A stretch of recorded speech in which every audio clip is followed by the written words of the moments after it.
Pemirsa, sebuah truk bermuatan barang rongsok terguling di flyover Pesing, Jakarta Barat usai menabrak beton pembatas jalan. Diduga pengendara truk tersebut kaget sehingga banting setir ke kanan setelah melihat kendaraan lain menyalip dari kiri jalan.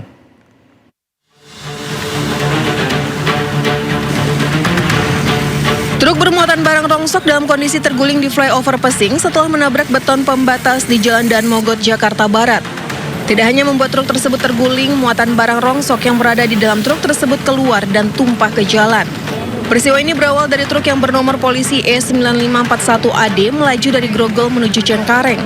Saat berada di flyover Pesing, tiba-tiba pengendara truk tersebut kaget setelah melihat kendaraan lain yang menyalip dari kiri hingga banting setir ke kanan dan menabrak pembatas jalan hingga terguling.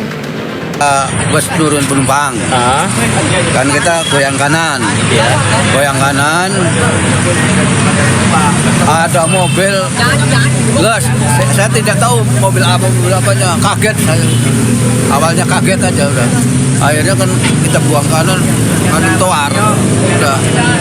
Bapak dari arah mana menuju mana? Dari sana. Dari Grogol? Dari Grogol. Grogol menuju Cengkareng? Mau menuju Cengkareng. Beruntung supir dan kenetnya hanya mengalami syok atas peristiwa yang dialaminya. Akibat peristiwa ini, arus lalu lintas flyover Pesing dari arah Grogol menuju Cengkareng maupun sebaliknya tidak bisa dilalui hingga proses evakuasi selesai.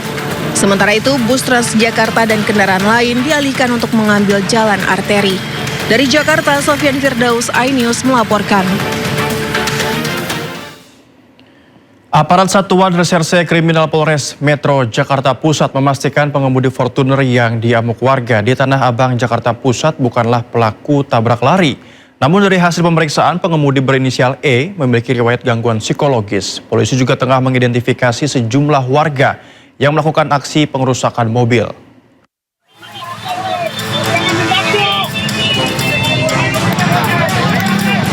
Aksi pengerusakan mobil SUV dengan tuduhan tabrak lari terjadi di Jalan Kiai Haji Mas Mansur, Tanah Abang, Jakarta Pusat.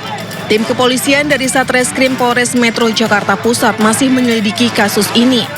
Tim kepolisian menegaskan tidak ada aksi tabrak lari oleh pengemudi mobil jenis SUV tersebut seperti yang dituduhkan sejumlah warga saat melakukan aksi pengejaran dan pengerusakan. Insiden bermula dari kesalahpahaman antara pengemudi Fortuner mobil dengan seorang pengendara motor di kawasan Tebet, Jakarta Selatan, di mana pemotor kesal dengan klakson mobil yang dibunyikan berulang-ulang. Dengan kondisi panik, pengemudi Fortuner kemudian tancap gas dengan kecepatan tinggi yang mengundang reaksi dari sejumlah pengendara roda 2. Mereka kemudian melakukan pengejaran sambil meneriaki tabrak lari hingga ke Jalan Kiai Haji Mas Mansur, Tanah Abang. Beberapa warga yang tidak mengetahui adanya peristiwa tersebut bertindak anarkis dengan melakukan pengerusakan mobil. Dari hasil pemeriksaan polisi didapati fakta jika pengemudi berinisial E berusia 46 tahun itu memiliki riwayat gangguan psikologis. Setelah diperiksa bahwa ternyata tidak ada perkara tabrak lari, namun terjadi kesalahpahaman berawal dari wilayah Tebet.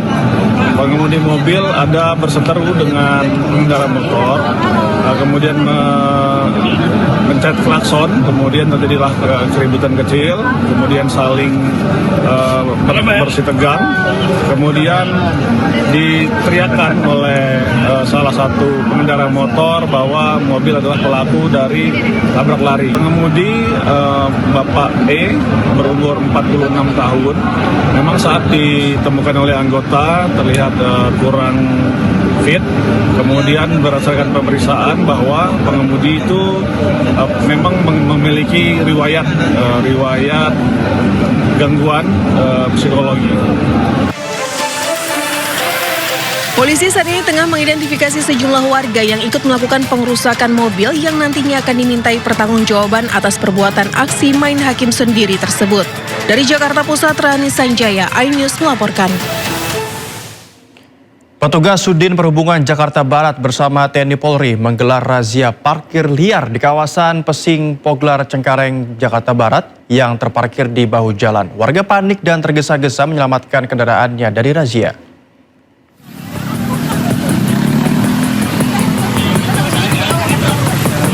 Warga Pesing Poglar Cengkareng, Jakarta Barat panik saat melihat kedatangan petugas gabungan Sudinhub bersama TNI Polri menggelar razia parkir liar. Sejumlah warga tergesa-gesa menyelamatkan sepeda motornya agar tak terjaring razia.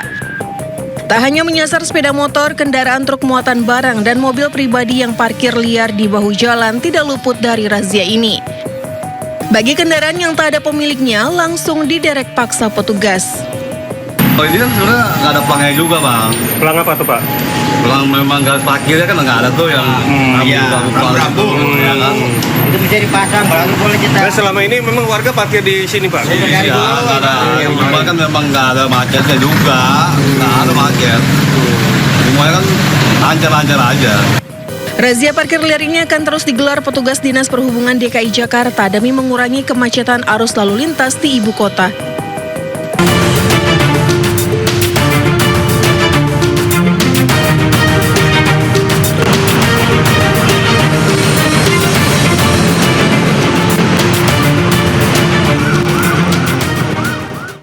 Ya pemirsa, kami akan ajak Anda mengetahui pantauan lalu lintas hari ini di sejumlah wilayah melalui pantauan CCTV Korlantas Polri. Kita sudah terhubung dengan Bribda Jessica Renden di studio NTMC Polri.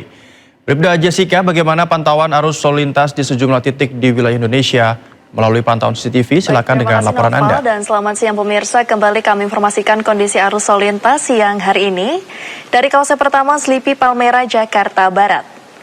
Dapat kita lihat bersama untuk kondisi arus lalu lintas dari arah Semanggi menuju ke Grogol, Petamburan dan juga ke arah Cawang. Dalam kondisi ramai terlihat volume arus lalu lintas mengalami peningkatan seiring aktivitas masyarakat pada siang hari ini. Pergerakan kendaraan masih berlangsung normal, cenderung melambat akibat tingginya jumlah kendaraan yang melintas pada kawasan ini. Beralih ke kawasan kedua, Simpang Semanggi, Jakarta Selatan. Untuk kondisi arus lalu lintas dari arah Sudirman menuju ke arah Gatot Subroto, Kuningan dan sekitarnya dalam kondisi ramai lancar. Volume arus lalu lintas cukup tinggi dengan dominasi kendaraan pribadi dan roda 2. Pergerakan kendaraan masih dapat melintas dengan kondusif pada seluruh lajur yang ada. Sedangkan untuk kondisi arus lalu lintas dari kawasan selanjutnya, Simpang Pancoran, Jakarta Selatan. Arus lalu lintas dari arah Tebet, MT Haryono, Pasar Minggu, dan Cawang berlangsung lancar. Volume arus kendaraan cenderung stabil dengan pergerakan kendaraan yang cukup terkendali. Aktivitas keluar masuk kendaraan pada kawasan sekitar tidak mempengaruhi kelancaran arus lalu lintas pada kawasan ini. Dan untuk kondisi arus lalu lintas dari lokasi yang terakhir, exit tol Bekasi Barat. Dapat kita bersama untuk kondisi arus lalu lintas dari arah gerbang tol Bekasi Barat menuju ke Pekayon dan sebaliknya. Dalam kondisi kondusif lancar, arus lalu lintas di kawasan persimpangan ramai lancar. Volume arus kendaraan mengalami peningkatan namun pergerakan kendaraan dari berbagai arah masih berjalan dengan normal. Pengguna jalan tetap dapat melintas area persimpangan dengan kondusif. Dan kami informasikan berdasarkan data IRSMS Korlantas Polri, angka kecelakaan lalu lintas seluruh Indonesia dalam kurun waktu 1 kali 24 jam sudah terjadi 234 kasus laka lantas, dengan rincian 27 meninggal dunia, 37 luka berat, dan 231 luka ringan. Dari 234 kasus laka lantas tersebut, 37% terjadi karena kecerobohan pengemudi. Untuk itu kami ingatkan kepada para pengendara agar dapat berkonsentrasi dan fokus saat berkendara. Mari tertib berlalu lintas untuk menciptakan keamanan, kelancaran, dan ketertiban arus lalu lintas. Untuk kondisi arus lalu lintas lengkapnya, Anda dapat menghubungi call center kami di 15669 dan bisa cek Instagram kami di @korlantaspolri.ntmc. Stop pelanggaran, stop kecelakaan, keselamatan milik kita bersama. Salam presisi dan kembali ke studio. Baik, terima kasih Bribda Jessica Renden melaporkan dari studio NTMC Polri Jakarta. Selamat bertugas kembali dan salam presisi.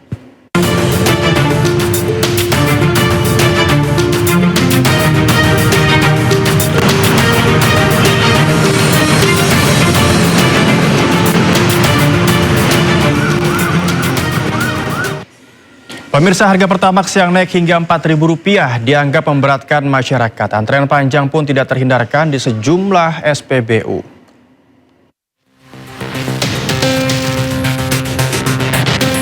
Pertamina resmi menaikkan harga Pertamax RON 92 dan Pertamax Green per 10 Juli 2026. Akibatnya, antrean pun terjadi di sejumlah SPBU. Seperti di SPBU Menteng, Jakarta Pusat. Antrean kendaraan khususnya kendaraan roda 2 terjadi sejak Rabu pagi. Tampak antrean panjang kendaraan di jalur BBM non-subsidi jenis Pertamax. Antrean panjang juga terjadi di SPBU Pondok Kopi, Jakarta Timur di pengisian BBM jenis Pertalite. Sejumlah pengendara yang hendak mengisi BBM jenis Pertamax mengeluh karena baru mengetahui kenaikan harga. Mereka akhirnya memilih beralih ke BBM jenis Pertalite. Agar antrean tidak mengular hingga ke jalanan, pihak SPBU membuka 3 jalur pengisian BBM di SPBU Pondok Kopi. Pendapatnya sih antara pasti kalau masyarakat umum nggak setuju karena berpengaruh sama harga-harga yang lain. Pasti ya tadinya kan pakai Pertamax, sekarang jadi pakai Pertalite. Sama teman-teman yang lain juga, wah Pertamax naik jadi ke Pertalite dulu deh, mampir ke Pertalite dulu sekarang. Ya kalau bisa jangan naik lah, kasihan sama orang kecil. Ya gitu aja, pokoknya kasihan aja lah gitu. Kalau bisa jangan dinaikin lah gitu aja mintanya. Pengendara berharap pemerintah dapat menurunkan harga BBM dan menyesuaikan kemampuan masyarakat. Lantaran dampak kenaikan tersebut mempengaruhi kebutuhan lainnya yang kini harus merogoh kantong lebih dalam. Tim Liputan iNews melaporkan. Ya, sebelumnya harga BBM non-subsidi mengalami kenaikan per 10 Juni 2026. Kenaikan meliputi BBM dengan RON 92 atau Pertamax hingga mencapai 30%.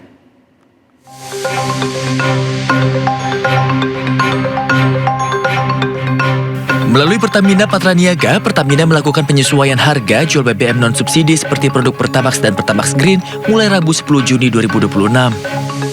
Di mana harga Pertamax RON 92 yang sebelumnya 12.300 menjadi 16.250 per liter dan Pertamax Green dari 12.900 menjadi 17.000 per liter. Sementara untuk Pertamax Turbo, Dex Lite, dan Pertamina Dex tidak mengalami kenaikan harga.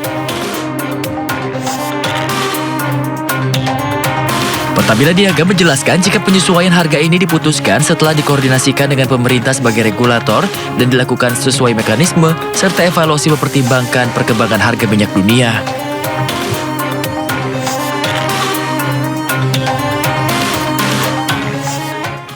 Tim-tim peserta Piala Dunia mulai tiba di 3 negara tuan rumah, Meksiko, Kanada, dan Amerika Serikat. Namun publik ramai-ramai menyoroti perbedaan penyambutan ketiga negara tuan rumah terhadap tamu-tamu mereka. Seperti apa penyambutannya? Berikut informasinya.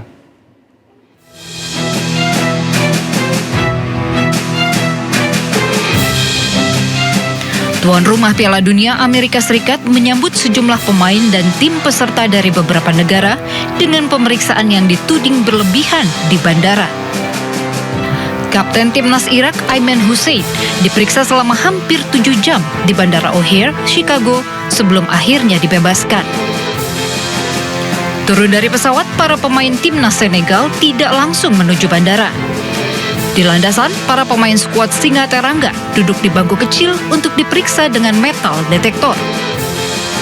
Pemeriksaan ketat juga dialami tim Uzbekistan. Skuad Serigala Putih menjalani pemeriksaan ketat begitu tiba. Petugas bahkan menggunakan anjing pelacak dan mengendus tas-tas yang dibawa para pemain. Di Kanada, petugas keimigrasian merilis video syarat yang harus dipenuhi oleh tim, ofisial, maupun supporter negara peserta. Para pendatang harus membawa identitas lengkap, dilarang membawa narkoba seperti ganja saat memasuki atau keluar perbatasan, serta dilarang membawa benda-benda berbahaya seperti petasan dan senjata api. Bagaimana dengan Meksiko? Penyambutan meriah diberikan negara ini terhadap tim-tim peserta. Salah satunya Spanyol. Kedatangan skuad La Furia Roja disambut hangat dengan alunan mariachi, topi ikonik sombrero, serta antusiasme penggemar yang memadati bandara. Tak sedikit pemain yang mengabadikan kehangatan ini dengan ponsel mereka. Sambutan syarat budaya dan keramahan masyarakat Meksiko dinilai sebagai bukti nyata komitmen negara ini sebagai salah satu tuan rumah. Untuk pertama kalinya dalam sejarah gelaran turnamen Piala Dunia digelar di 3 negara. Sebanyak 16 stadion siap digunakan selama Piala Dunia 2026 berlangsung.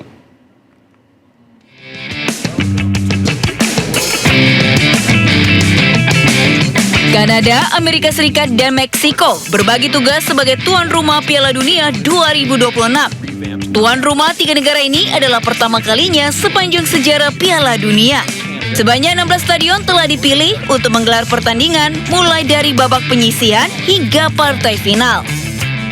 Di Kanada, turnamen akan diselenggarakan di 2 stadion, yakni di Stadion BC Place yang terletak di Vancouver dan Stadion Toronto di Ontario.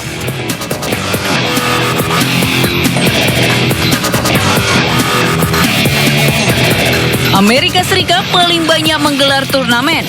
Sebanyak 11 stadion digunakan selama gelaran Piala Dunia.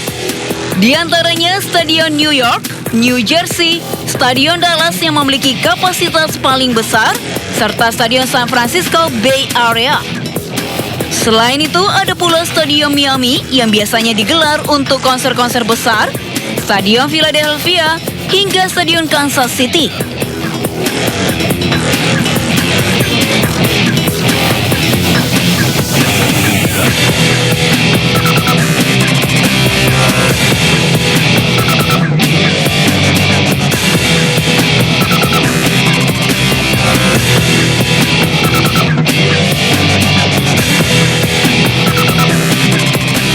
Sementara Meksiko terdapat 3 stadion yang digunakan untuk menggelar turnamen, yakni Stadion Azteca Meksiko yang merupakan stadion berkapasitas terbesar, Stadion Guadalajara, dan Stadion Monterrey.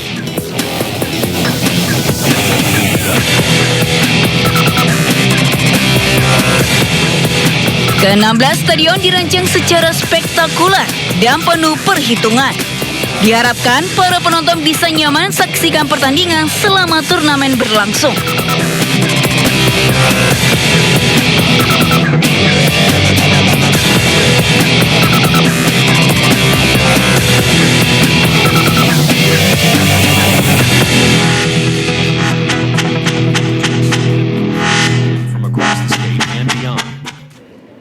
Menteri Olahraga Iran Ahmad Donyamali memastikan masalah visa sejumlah pejabat dan staf tim akan selesai dalam waktu dekat. Donyamali menyebut penolakan visa untuk Piala Dunia oleh Amerika Serikat merupakan tindakan tidak profesional.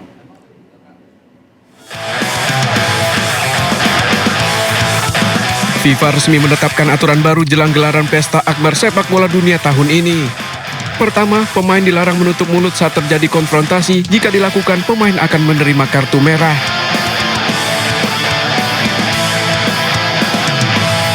Kedua, pemain dilarang meninggalkan lapangan. Pemain yang meninggalkan lapangan karena protes keputusan wasit juga akan mendapat kartu merah. Aturan ini juga berlaku untuk ofisial tim yang memprovokasi pemain sebagai bentuk protes. Tim yang menyebabkan pertandingan berhenti dinyatakan kalah. Ketiga, batas waktu lemparan ke dalam dan tendangan gawang hanya 5 detik. Jika melebihi batas waktu, maka lemparan ke dalam akan diberikan pada tim lawan. Sementara jika tendangan gawang tidak dilakukan, maka tim lawan akan mendapat sepak pojok. Keempat, pergantian pemain batas waktunya dilakukan hanya 10 detik. Jika melewati batas waktu, pemain pengganti baru bisa masuk setelah 1 menit. Aturan ini tidak berlaku pada pemain yang diganti karena cedera. Kelima, perawatan pemain cedera. Pemain yang mengalami cedera harus meninggalkan lapangan selama 1 menit setelah pertandingan dimulai jika tim medis masuk lapangan. Aturan ini tidak berlaku bila penjaga gawang yang mengalami cedera. Keenam, cedera yang dialami penjaga gawang. Jika kiper mendapat perawatan di lapangan, pemain dari kedua tim tidak boleh meninggalkan lapangan untuk berkomunikasi dengan pelatih. Ketujuh, diberlakukannya jeda turun minum di tengah babak yang mulai dilakukan tahun ini. Jeda turun minum atau jeda hidrasi diberlakukan selama 3 menit setiap babak, sekitar menit 20 hingga menit 22. Deretan aturan baru ini nantinya juga akan diberlakukan dalam ajang sepak bola lainnya mulai musim 2026-2027.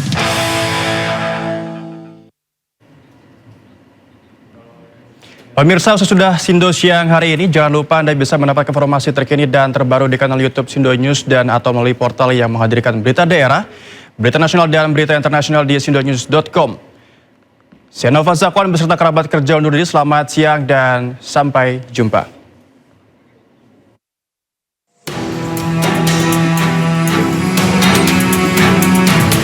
Menteri Olahraga Iran Ahmad Donyamali mengatakan bahwa penolakan visa para pejabat dan staf timnas Iran untuk Piala Dunia 2026 merupakan tindakan yang tidak profesional. Sementara itu, timnas Iran juga akan menghentikan pertandingan jika ada bendera, slogan, ataupun simbol yang menyinggung Iran selama laga berlangsung. Donyamali menuntut 3 negara penyelenggara dunia, khususnya Amerika Serikat, untuk memberikan layanan dan fasilitas yang adil bagi timnas Iran.